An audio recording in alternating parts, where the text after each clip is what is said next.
Welcome to Friday's edition of Big Blue Kickoff Live, presented by Cadillac, the official luxury vehicle of the New York Football Giants. Paul Dottino, Matt Citak with you for the next hour, and we're here to talk Giants football at 201-939-4513, or find us on social media at #GiantsChat. And as always, we are also live on our YouTube channel, so you can also fire off some comments and questions there, and our trusty producer, Pearson, will be all over those and make sure that we try to get to some of those to you as well. An archive of this show is always available on the entire podcast network, the Giants mobile app, podcast platforms everywhere, and at giants.com/podcasts, as we come to you from the Giants podcast studio, presented by Hackensack Meridian Health. Keep getting better. Well, folks, guess what? There's some NFL news. There has been a hiring, Matt. There has been a hiring. Yes, all these openings all around the league. There's been a hiring. Please do the honors. Yes, so I'm not sure exactly if the Dolphins themselves have officially announced it, but it broke this morning that the Dolphins have picked or chosen who they wanted to be their next general manager. They have chosen the Green Bay Packers Vice President of Player Personnel, John Eric Sullivan, to be their new GM. They obviously also yesterday let go Mike McDaniel, so they also have a head coach vacancy now that once this deal is finalized with Sullivan, I'm sure he will immediately start with the head coach search. This is kind of a big deal. There was only a couple of GM openings this offseason. I think Atlanta is the only one left, which they have a complete overhaul. They got rid of everyone. They're hiring a president of football operations, a GM, and a head coach. So, but the reason I feel like this might be, newsworthy to you, to us, is just because to anybody around anyone, the league, to anyone. Honest. Well, first of all, any filling of a GM seat, it is a big deal for sure. But there were 4 finalists for this position that the Dolphins announced only 48 hours ago. Right. And one of them was what's his name? Chad Alexander. Correct. Who has a long-standing relationship with both Harbaugh coaches, John and Jim. And there was just a lot of, pre-connecting dots saying, if Alexander was chosen to be the Dolphins GM, that might pave the way for the Dolphins to go all out and bring John Harbaugh to Miami. They did not end up hiring John's friend. Reportedly. It's not official yet. They went with someone else. So who's to say what this changes or what it does for, the Giants head coaching for vacancy, anybody. For the Dolphins, for any of these teams. For the field. How about that? For the field, yes. Who knows? But I don't think for those that want a certain person, a certain candidate, apparent, supposed, reported candidate to come coach the Giants here, I would say that this news doesn't hurt those chances. Well, I just think that for the field, and I think that's important to understand, folks, because we're not in a position to confirm anything that you have seen or read, because quite frankly, the organization gets to make that call, not Matt, not me, not Pearson, who's answering the phones. So don't ask him either, because he's not going to confirm anything, except that it's about 50 degrees and sunny outside. That we can confirm. But in terms of the field, okay, I think everybody who is in that field of play is certainly interested in all of the different permutations, dynamics, and Rubik's Cube pieces as they twist and turn to see what might fit and what might fall where. I think that's the only honest and truthful thing we could possibly say right now. 100%. And I just want everyone at home, I'm sure you guys all realize this, but that Rubik's Cube that, Paul, you were just talking about, it's not even done. I mean, Mike McDaniel got let go yesterday, several days after the season ended, several days after he spoke to the media in his season-ending press conference, and then Miami decided to make this move. Guess what? There are a bunch of games that start tomorrow, go through Monday night, where if there are certain teams that lose, they could look to move on from their head coach as well, which would A, open up more vacancies across the NFL, but B, also potentially put more very qualified, experienced coaching candidates on the market for all those other teams that have vacancies. I mean, tomorrow night, Bears, Packers. That's a big one because there's just buzz. Again, who knows when it comes to this buzz, but there is buzz out there that if the Packers lose, that LaFleur could be, potentially on the hot seat. Again, who knows? But there's smoke out there for that. Well, so if that were to happen, it would, again, open up a pretty appealing vacancy in Green Bay, but also put a very, very good coaching candidate out on the market for all these other teams that have vacancies to potentially pursue. Well, I'm going to further what you just said, because any of these teams that go one and done in the playoffs, should they jettison their guy, that guy immediately becomes a high-level, if not top-shelf candidate for another job because he will have just been to the playoffs. Yeah. By definition, that makes him a quality choice. Yeah. Or a quality candidate, if you will, for another team. And on the flip side, the team that now has an opening, it's a playoff team that is looking to hire a new head coach. That becomes a very attractive and appealing destination for the candidates that are already out there. It would have to. Yeah. It would have to be. Of course. Why wouldn't you be? What coach that's looking for a new job wouldn't want to go to a playoff team if they could? So, really, as I've said to you guys for, is it 2 months now? I've hammered it home on this program as well as every other place I've been on the air. Before you start telling me who you want to be the head coach, let me find out exactly who's in the pool. And I begged everybody, before you start talking about names, there are some pretty big names who could pop free the last week of the regular season or maybe even in the playoffs. I beg people, hold your horses, hold your breath, because the pool is going to expand. And you have no idea how many top-tier guys might become available. So why start naming your preference a month ago, 2 months ago, and people were doing that? Oh, I want this guy to be coach. I want this guy to be the coach. I want McCarthy because he's a free agent, right? People even threw his name out. Oh, he's a free agent who has the best resume of the free agents. Oh, I think you got to have him. Well, hold your horses. Wait till you see who's in the pool. I begged you guys to do that. Most people, including the writers, didn't. But now we see how the pool has not only grown, but may grow some more in a week. Yeah, I mean, look, at this time last week, not even Monday morning, I don't think many, if any, people expected Baltimore to make a move at head coach. That was kind of... No, there were whispers of it leading up, but then... Even the McDaniel thing was kind of a little bit under the rumblings. It wasn't impossible. There were whisperings, I would say, over the last couple of weeks about Baltimore, if they were to lose against the Steelers or not make the playoffs, that they would potentially look into moving on from John Harbaugh. But even as soon as Monday morning, it seemed like there was more buzz around them making coordinator changes than a change of head coach. And obviously, a report about that. By Tuesday afternoon, that got flipped on its head, and then they've decided to make a move. There are several other teams that are in the playoffs playing this weekend where those same, similar sort of whispers that have been going on in the league surround those teams.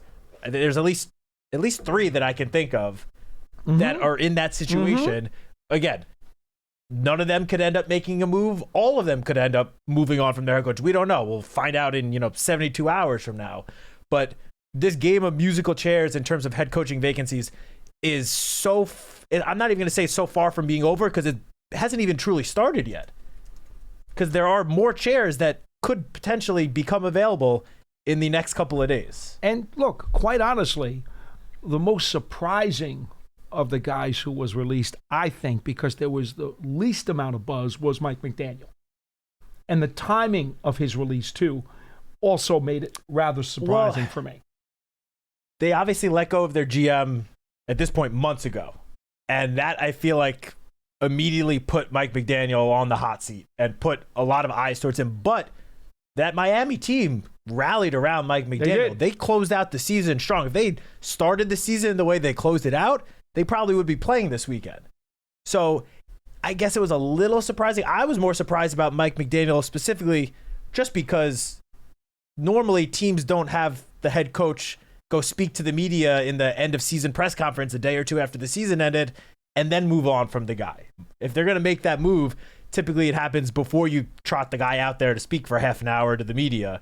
So once he spoke to the media and we got, a couple of days out of the season, yeah, at that point I thought he was safe too. But if you were going back like 2 months ago, right, he was probably right there among the hottest seats of any coach in the NFL. That's true. I'm talking about in recent vintage now, these last couple of weeks as we were coming down the home stretch. And by the way, should we not also mention McDaniel went to the playoffs twice in his 4 years as the Dolphins coach? So, while that may have been a shocker to some of us and maybe some more of a shock than others, that's another guy who's got a solid resume who is now a free agent, and he's in the pool too. But, the unexpected, right? Yep. Expect the unexpected, because you just don't know. And in terms of McDaniel, I've already seen that there have been teams that have requested to interview him for head coach and also offensive coordinator. That's just an interesting one. There's only one team I saw so far that have seen at least reported interest. I don't know I guess you don't necessarily need to request him now. He's a free agent. Yeah, he's a free agent. Well, I've seen just one team that has reported interest in interviewing him for the head coach, several that want to interview him for offensive coordinator. In terms of offensive coordinator, I mean, for him, I feel like the most logical place if he were to go back to being an OC, and as much as I don't want to say this for our sake, it would kind of be Washington, where he got his start, where he's very close with Dan Quinn, and would have a chance to work with Jaden Daniels. Now, understood. I think Mike McDaniel is a very good offensive mind and a very good offensive play caller. So for the Giants' sake, I hope he does not land in the NFC East. Send him somewhere to the AFC, away from us.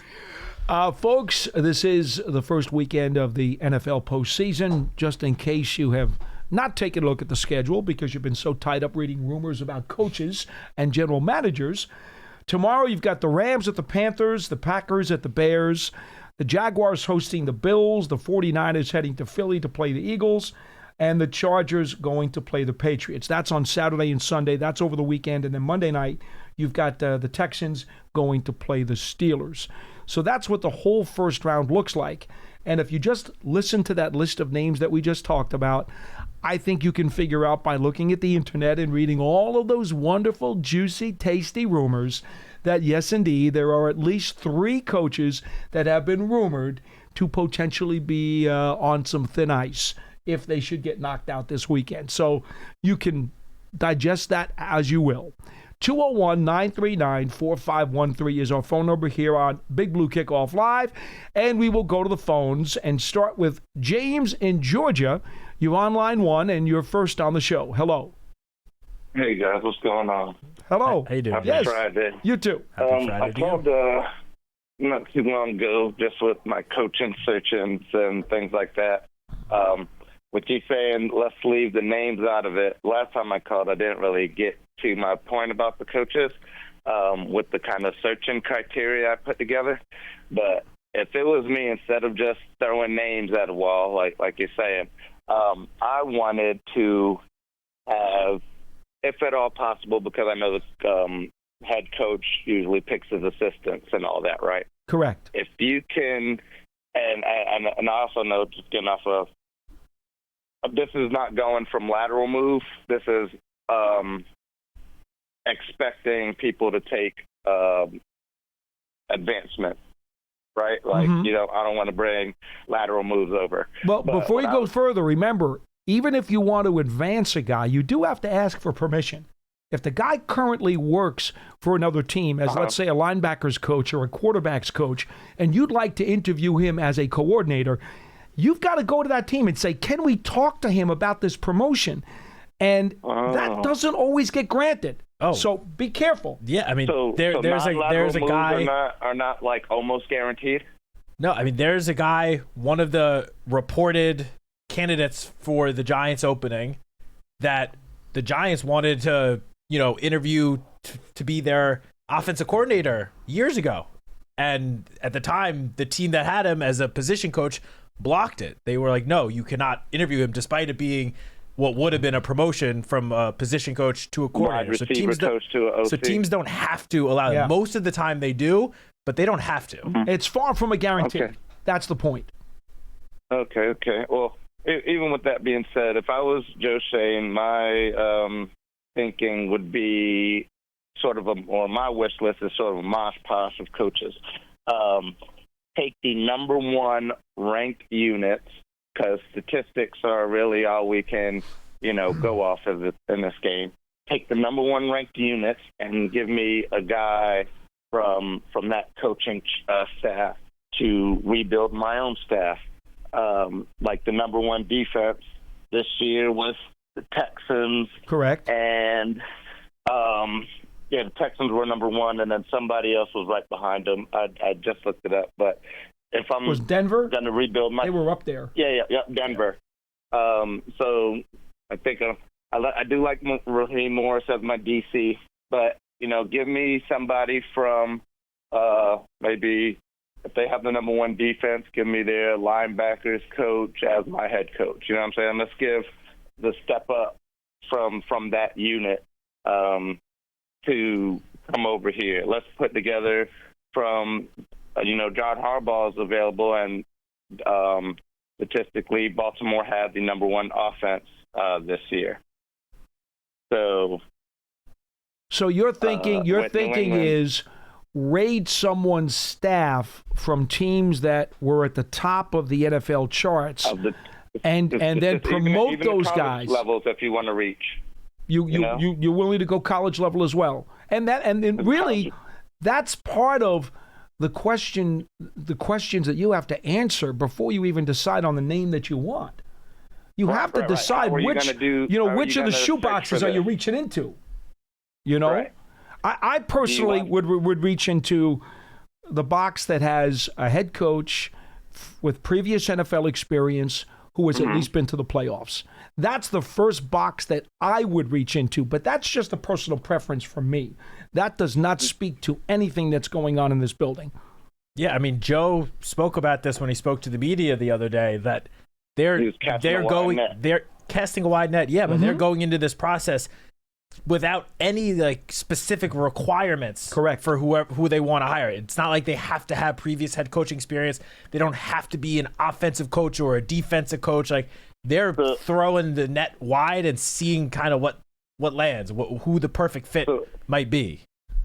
So that right there tells me that you can cast the net of kind of, what I'm saying. It doesn't have to be a specific person or somebody with traits. Let's see who has gotten the job done in these specific positions, and maybe it's not for the head coach. Maybe you start to look at candidates to fill out your coordinator position, because there's been coaches that have been saddled with coordinators that they didn't choose.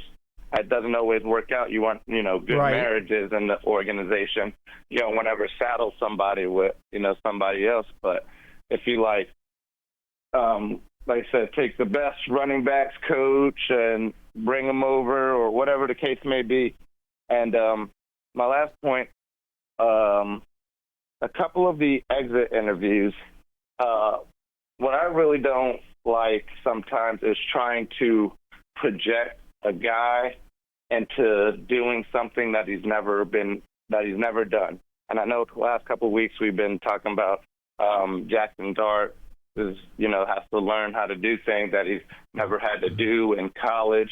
And my problem is when you pick a guy that you have never seen do something in college, and then you just this has to happen at the NFL. I feel like Daniel Jones never played with any draftable talent, never really had any that good a team in college, and we asked him to be a savior once we drafted him, and that, he just never showed to be able to do the things that even Dart has shown us so far. The intangible, the off-script stuff, because he never really did it in college. And sometimes I fear that we pick players, and now we're going to get a new coach who is going to ask them to do things that they've never done before. It's not like they can't be taught or can't do it, but not everybody picks up everything that you're trying to instill with new regimes and new coaching and things like that. So I'll just take your response to that comment off the air, and that was my criteria on my coaching. Thank you, James. Thanks, James. Appreciate it. Well, see, to what James just ended his call with, Pat, and again, this is strictly opinion area. This is not a fact-based thing. This is strictly an opinion area. So everybody can have their own preference, and there's no right or wrong here. I think to his point about asking somebody to come into a chair and to do things that they have never done or never experienced before can certainly be risky business, because you're now projecting that he's going to be able to handle it correctly and successfully. That doesn't mean it can't be done, because at some point, most of the head coaches were coordinators and had to get their first head coaching job somewhere. Right? Yeah. And also, having an NFL career is about being able to grow and adapt and, sometimes change your game. No doubt. The whole storyline about Jackson protecting himself, and he said that's not a way I've ever played. Well, if you go back to Josh Allen in college, he didn't play that way either. Mm-hmm. And then he started his NFL career playing like he did in college, but his game has evolved and grown since he first came into the league, because when you get more and more experience in the NFL, you realize the best way to help your team is by being out there every single week. And you, especially at the quarterback position, you can't play the way you've played your whole life, because at this level, that's going to potentially lead to more injuries, which it didn't in previous stops in your career. So part of being an NFL player and having a successful career as a player or coach is being able to evolve. No question. And I think that does absolutely hold true for both the coach and the player. You're right. In both situations, I totally agree with that. Many years ago, when I was on one of the sports radio stations that I used to work for here in New York, there was one of the co-hosts who used to call players incubator athletes. And that basically, in his mind, it defined a guy who could really be successful when all the parts around him were in place and everything was going well. He was an incubator athlete, or an incubator quarterback, or an incubator player, incubator coach. Things are going well. He can just navigate that ship through smooth waters. Well, I appreciated the way he created that definition and that term, because when you become a head coach in the New York City market, it's a pressure cooker. Look, it's not just even coaches, it's players. Big-name players in all sports have come here and not succeeded because it's a different animal, which is why I personally believe you need, I think, to have gotten a guy who is not going to cut his teeth and learn the ropes right out of the get-go and be a rookie head coach. I think that's a dangerous thing to do. I've always felt that way. That's been a personal preference that I have stated for many, many years. Now, the Giants felt the coordinator route was okay with McAdoo because he had been here, right? And he was just getting promoted. They felt that going with Brian Daboll, a coordinator who did real well and had worked with the GM in Buffalo, there was a lot of familiarity there, so they thought it was okay.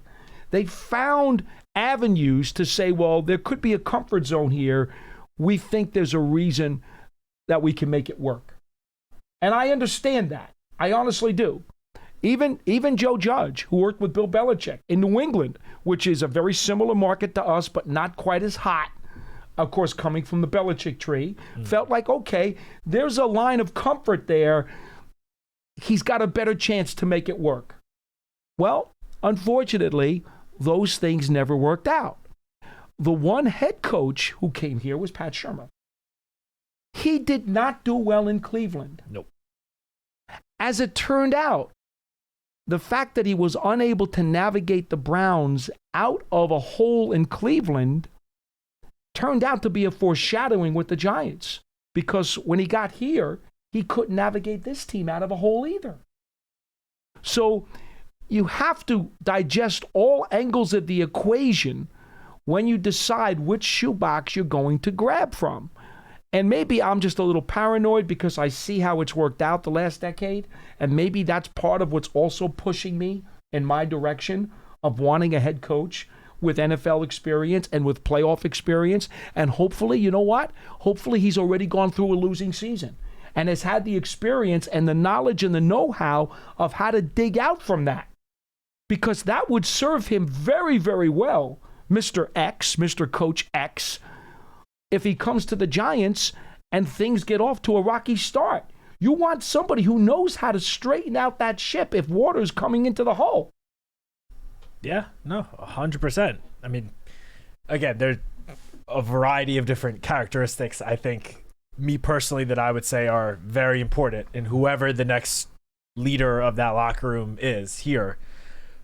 Regardless, though, obviously, you know, we've said this the last couple of times, but the hope is whoever is hired in the next, you know, couple of weeks, they are here for a very long time. No one wants to go through this process again. This is, you just said what? This is the fifth search in the last decade, basically, after the Giants had a history of having at least some stability at the head coaching position.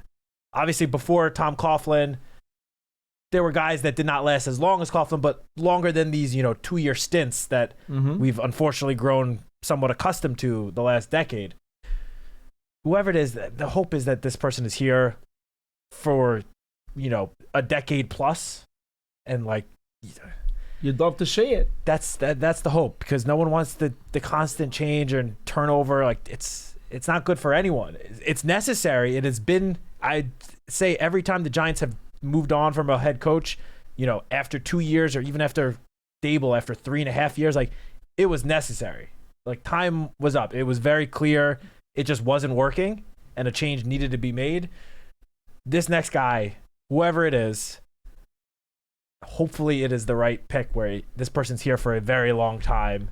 And, whenever this next coach decides to leave, hopefully it's going to be on their own terms after hoisting at least one Super Bowl trophy, if not multiple Lombardis. I think we should all be hoping, instead of kind of saying it needs to be an offensive coach, a defensive coach, a CEO type, let's just get the right guy to lead this locker room. I know it's kind of cliche to say that the Giants are looking for a leader, but that is very much what I think this team needs. You know what's interesting? And of course it was a different time, especially there was more patience and there wasn't social media. But Bill Parcells had Giants experience, but had never been an NFL head coach. Dan Reeves had been an NFL head coach, came here, did get the Giants out of the mud, got them to a playoff appearance, and then things kind of went a little bit south. Jim Fassel was an assistant with Giants experience, not NFL head coaching experience. Got them to a Super Bowl. Yeah. Tom Coughlin did not. Well, he did have the Jaguars. Yeah. He did have the Jaguars experience. Let me just stop there.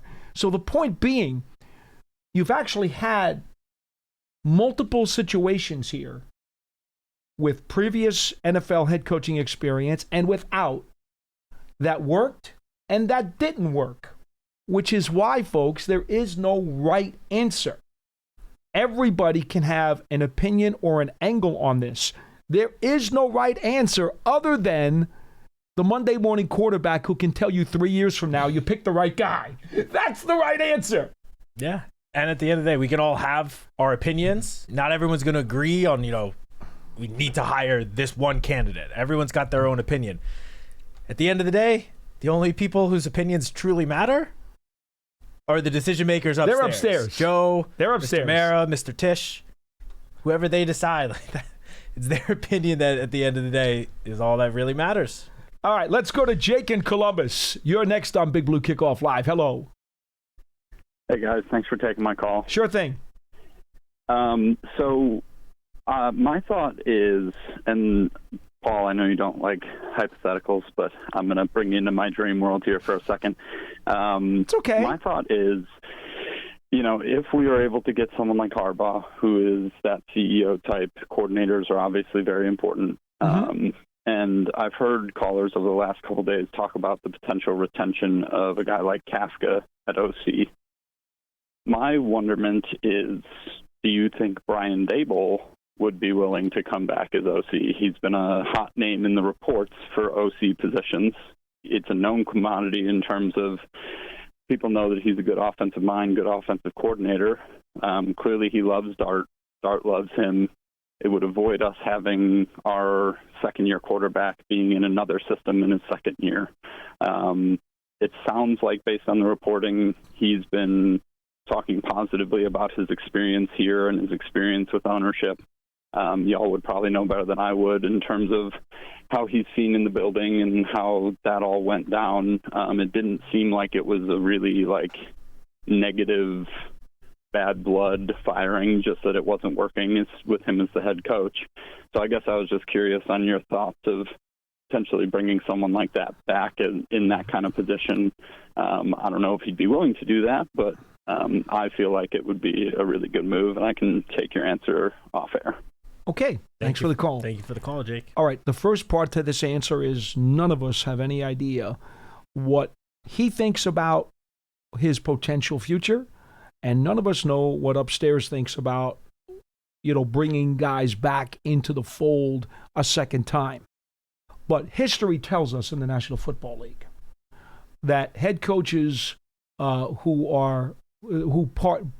teams that part ways with head coaches don't usually, and I don't know if there's a list, maybe there's a list somewhere, maybe you can ask some AI program.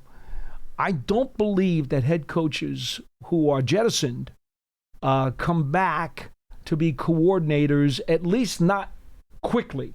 They may, a few years down the road, wind up resurfacing. That's possible.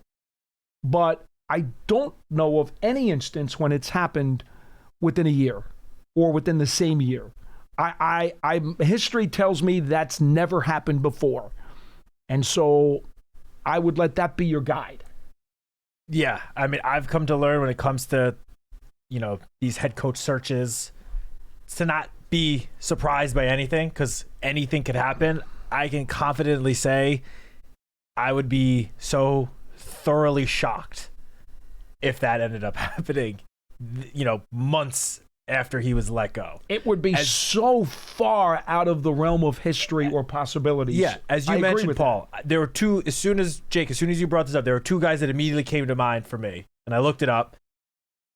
Vance Joseph was the Denver Broncos head coach. Mm-hmm. He obviously got fired after, I think, 2 seasons there. He went on to be the defensive coordinator in Arizona for 4 or 5 years, and then went back to Denver as their defensive coordinator, but it was 5 years later. A degree of separation. Yes.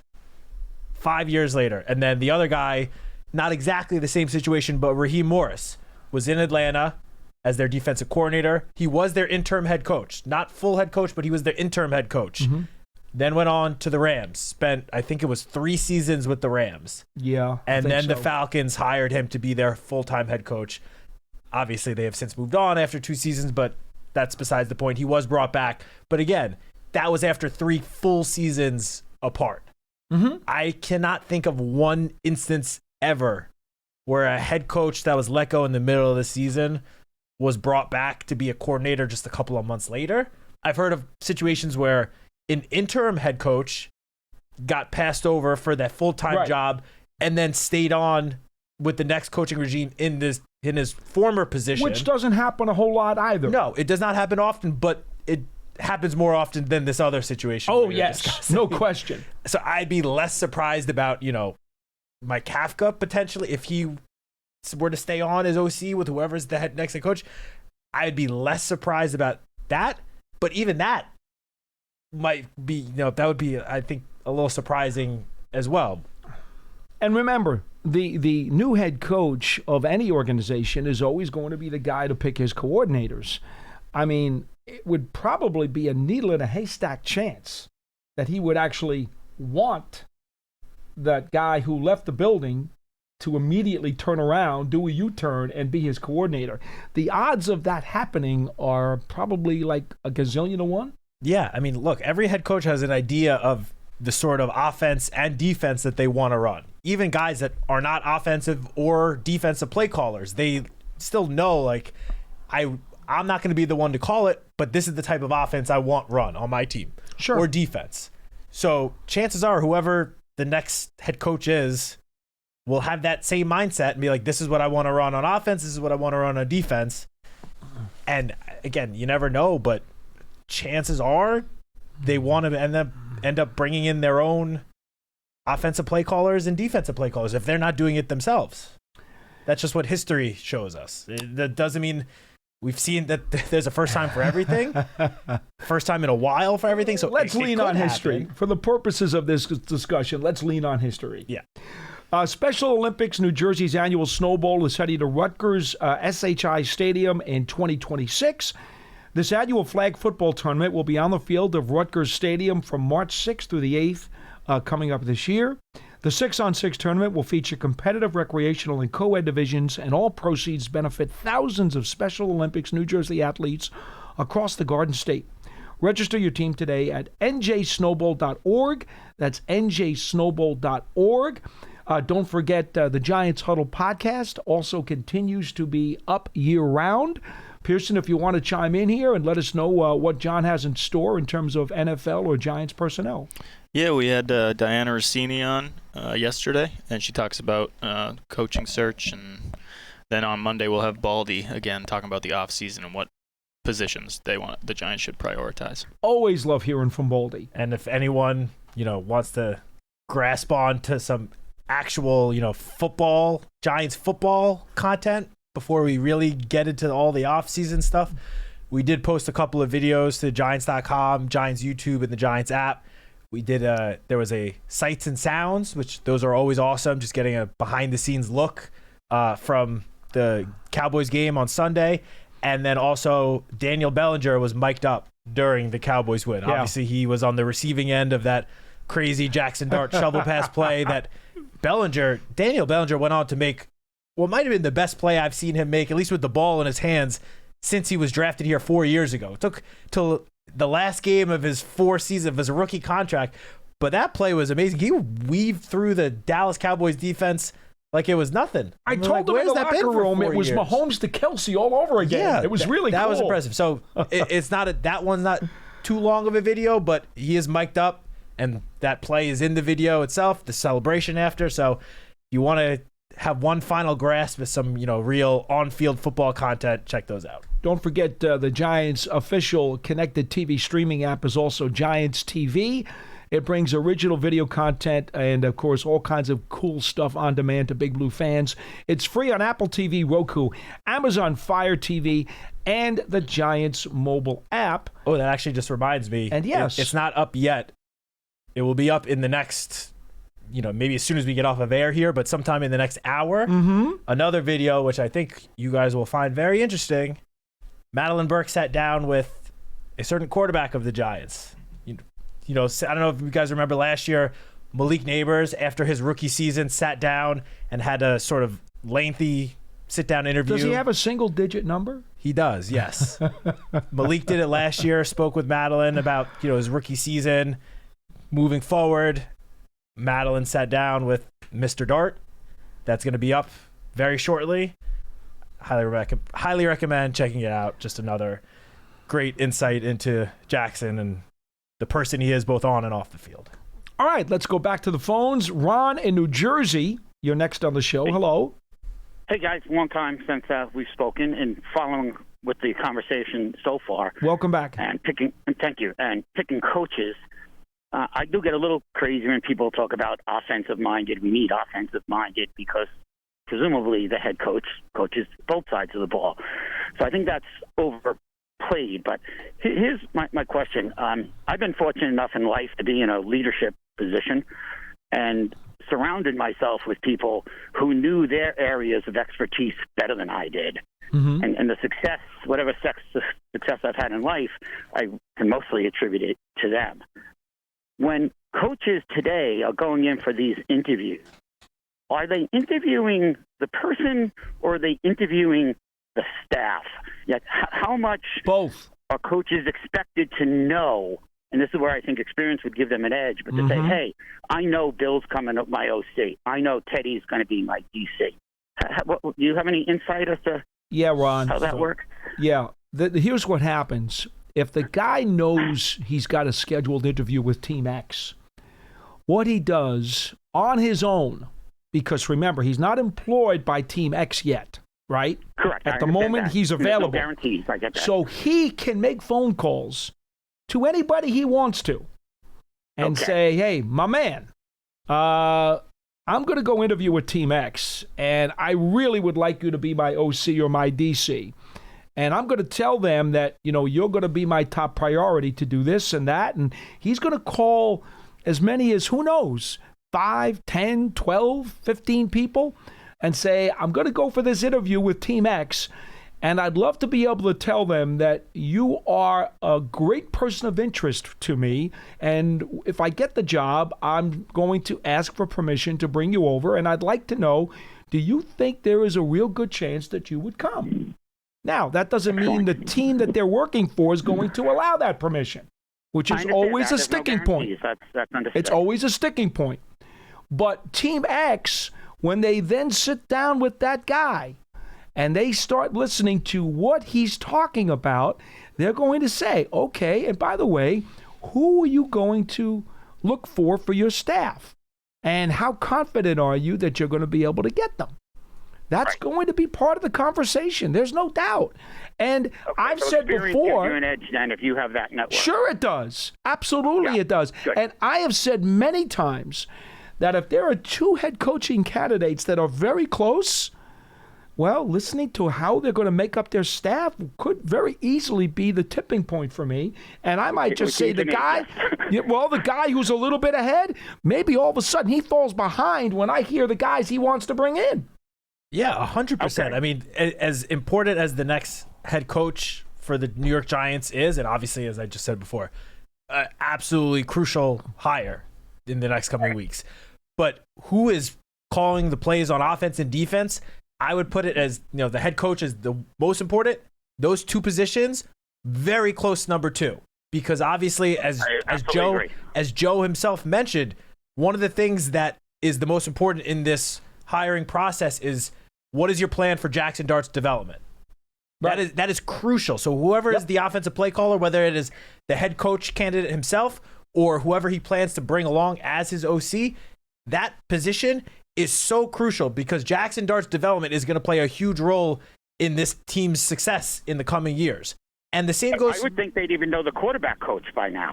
Right? Yeah, the OC would be able to say, I'm bringing in X as a quarterback. Very good chance. I mean, look, sure. Even we hear every single year, as soon as the season ends and, all these head coach candidates start to get interviews, we hear reports all the time that, Coach X is already compiling his staff, getting his staff together for wherever he ends up landing, whether it's Team X, Y, or Z.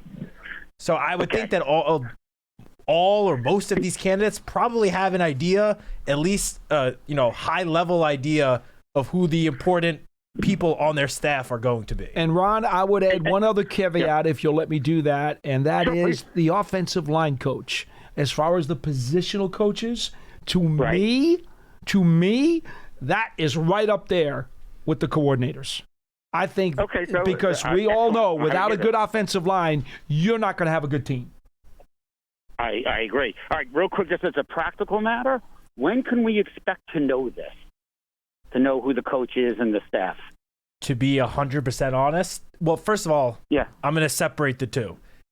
Who the head coach is, that can happen, honestly, anytime, in the coming days to the coming weeks. I would say it likely won't be more than a few weeks where we know who the head coach is. Okay, good.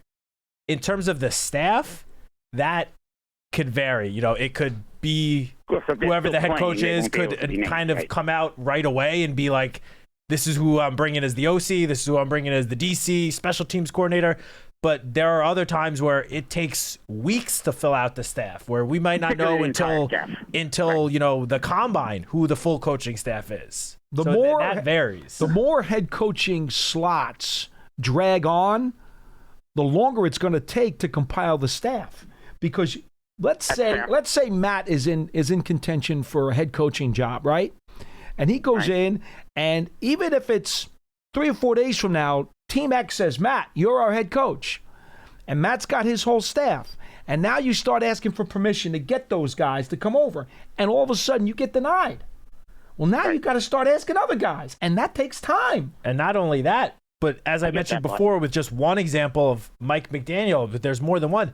There are going to be guys that are going to be interviewing for head coaching positions and also coordinator positions. No doubt. And obviously, most of the time, the guy is going to take a head coach job if he gets an offer, as opposed to going back to being an OC. So there are some, high-level, very talented coordinators that they're going to wait to see how the whole process plays out and make sure that they don't have a chance to get a head coaching job first before they really start considering the coordinator position. No doubt. And do you think it's a practical matter anyone from the staff stays? I mean, it's certainly possible. I feel like the last couple of head coaches, there was a little bit of, consistency. Some holdover. A couple of guys that were retained in their roles. It's far from guaranteed. It's going to be up to whoever the head coach is. It's their decision. I'm sure it's up to the head coach. There might be, people in the front office that say, like, we would like to, the choice is yours, but we would like to keep, Coach X. We think he's a great position coach. He did really well here, but at the end of the day, the head coach is, the CEO. He gets to make the choice. And Ron, I get it. So typically, I'll leave you with this quick. Oh, go ahead. Well, typically, when a new head coach comes in, typically he'll want to keep at least 1 or 2 members of the previous coaching staff because there'll be some level of continuity and familiarity. He would like to have a thread to the locker room. Institutional knowledge.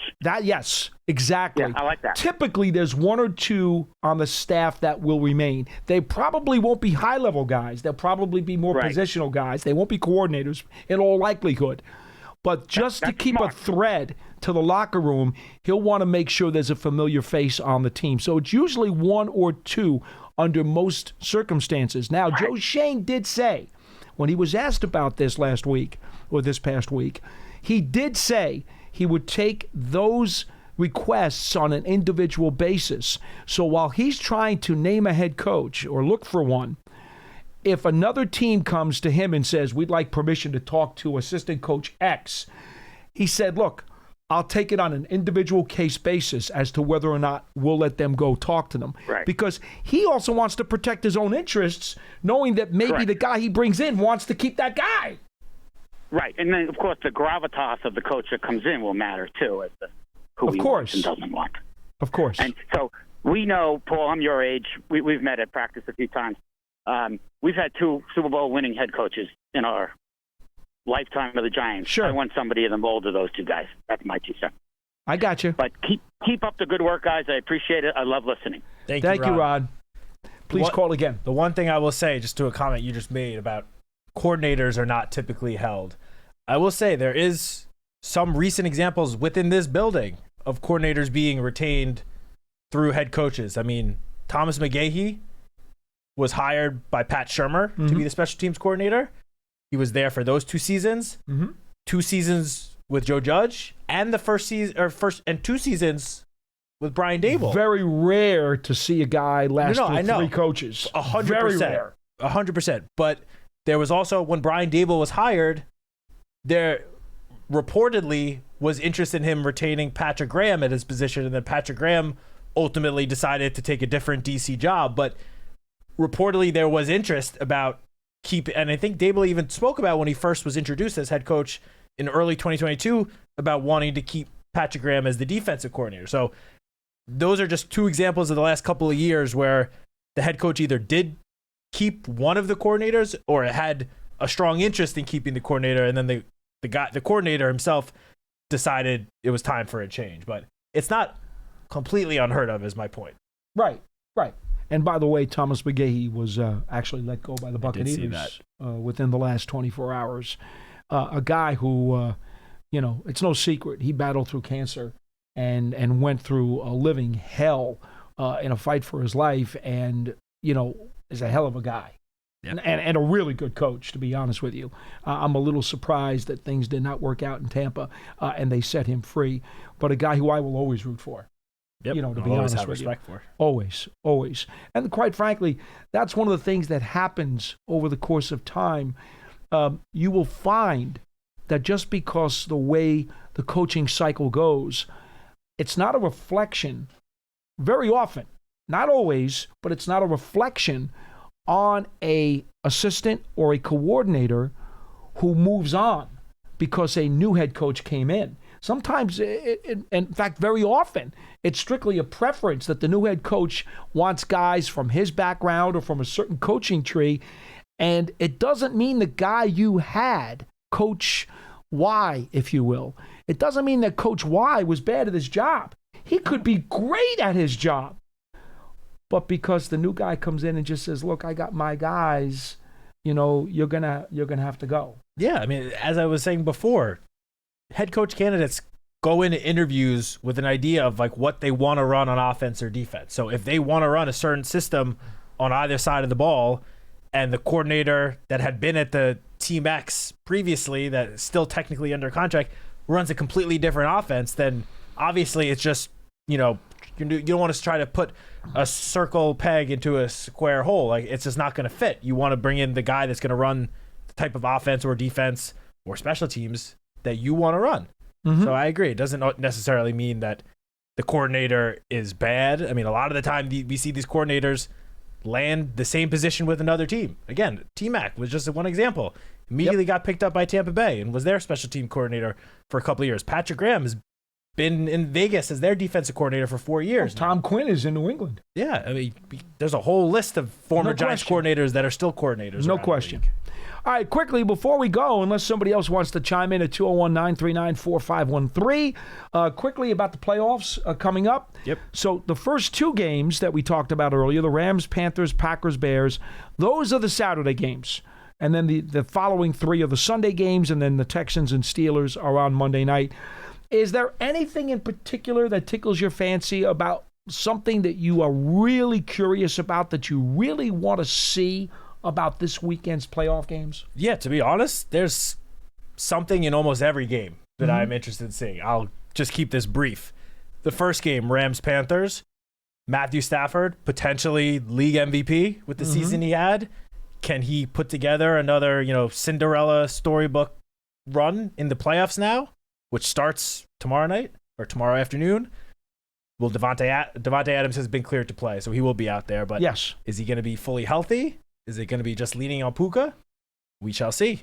Tomorrow night, every time the NFC North plays against each other, it's, you're in for a good game. Indeed. And especially the game is in Chicago with the weather they're supposedly going to get tomorrow night. It's going to be one of those classic winter NFC North showdowns where I feel like the ground game is going to completely dominate on both sides. But I'm very much looking forward to that game. Moving over to Sunday, personally, I think Bills-Jaguars is going to be a great game. Jaguars might be the hottest team in the NFL right now. One of the hottest teams in the NFL. Mm-hmm. And on the other side, all I need to say, Josh Allen. You have him at quarterback, you have a chance to beat literally anyone. Yes, you do.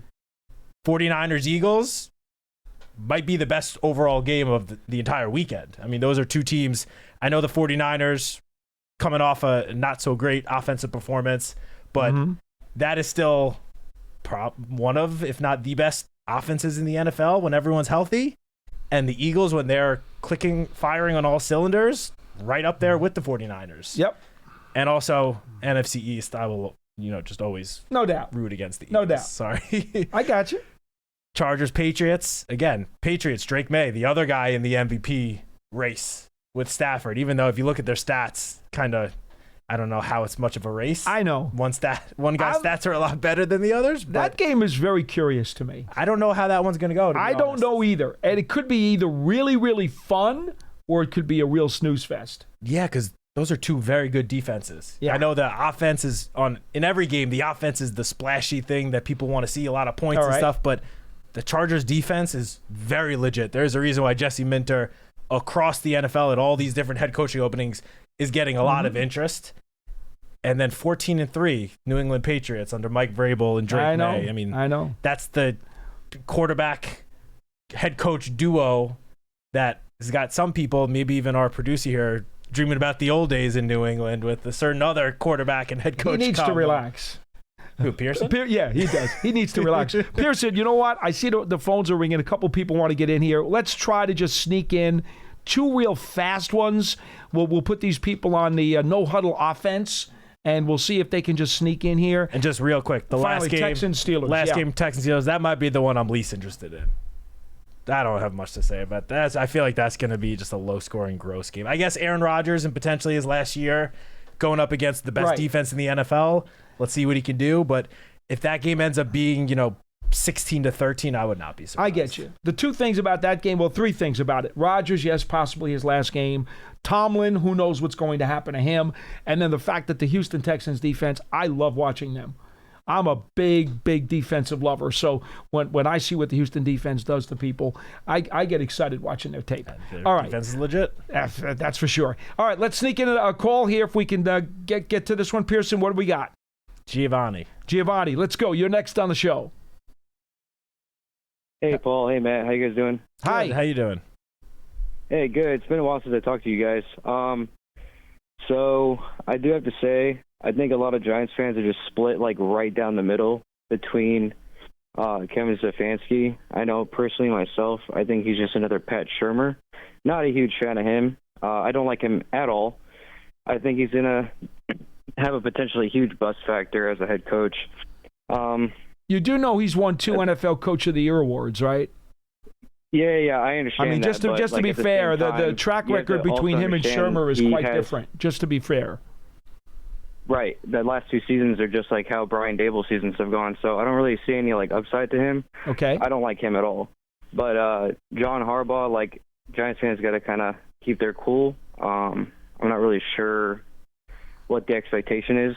Obviously, there's news and rumors and all that, but I think he's obviously number 1, and he'd be the clear candidate. But if it's not those 2, I think Mike McCarthy's on the same level as being a top candidate. If not, personally, I think it's either Kubiak or Hafley, or maybe a Jesse Minter. But I mean, really, at the end of the day, you're going for the big swing, so it's got to be John Harbaugh. I mean, I guess you settle for Kevin Stefanski, but Mike McCarthy is my number 2, so that's just my opinion. All right. Just kind of wanted to put that out there. Thanks, that's guys. why we gave you a chance to be on the record. Thank you, Giovanni. Thank you so much for calling, and please call again. Now, everyone's entitled to their own opinion, as we said before. Of course. About all these candidates. Nobody's right. Nobody's right. Nobody's wrong. Correct. The only thing I will say, just in defense slightly of what Giovanni was saying about Kevin Stefanski, is, as you mentioned, 2-time Coach of the Year. If you just look at who he had at quarterback for his entire tenure as the Browns head coach, he wasn't working with a lot there. I'm just putting that nicely. The best quarterback he had during that period, I guess, was Deshaun Watson pre all these injuries, but also coming off of the injury he had in Houston. So it wasn't really pre all these injuries, and it wasn't the same Deshaun Watson. He wasn't working with a whole lot, and he seemed to get a lot out of what he did have there. It's the only thing I respect Kevin Stefanski as a coach, just generally speaking, not necessarily about the Giants opening. I just had to defend him in that little bit, because if you just look at the team that they had on offense over the 5 seasons there, he wasn't working with a lot. The caller can have an opinion that he doesn't care for him, but to compare the resume between him and Shurmur, there is no comparison. Yeah, that's the point. It just doesn't. The comparison Shurmur had does not 2 years exist. in Cleveland that went so horrendously poor. You can't ignore 2 NFL coaches of the year. He did have a successful stint as the Vikings offensive coordinator, and just kind of bringing it full circle, since he did compare them. I was saying before about how the Giants, when they hired a coach, wanted to bring someone along who was a position coach to be the offensive coordinator, and that the team got blocked. You know who that was? That was Kevin Stefanski. Yes. As the quarterbacks coach that Shurmur wanted to bring as the OC, and Minnesota said no. So just kind of full circle moment here. That folks, yeah. Enjoy the first round of the playoffs. We'll be back here on Giants.com and the Giants YouTube channel for another edition of Big Blue Kickoff Live on Monday at 12:30 p.m. Eastern Time. As always, we are here every single weekday. Jot down the number 201-939-4513. And hopefully, we'll have a few more answers next week, because these, let's say, soap opera stories that continue to float around every single day, I hate chasing this stuff around. I just want to play football. I want to talk about the team that they're playing this weekend. I do not like the offseason. It becomes very tedious and becomes a whole lot of speculation and hypotheticals, and we don't need those things. Thanks for listening to today's episode of Big Blue Kickoff Live, presented by Cadillac, the official luxury vehicle of the New York Football Giants. As always, we have come to you from the Giants Podcast Studio, presented by Hackensack Meridian Health. Keep getting better. For Matt Citak, I'm Paul Dottino. Have a great weekend, everybody.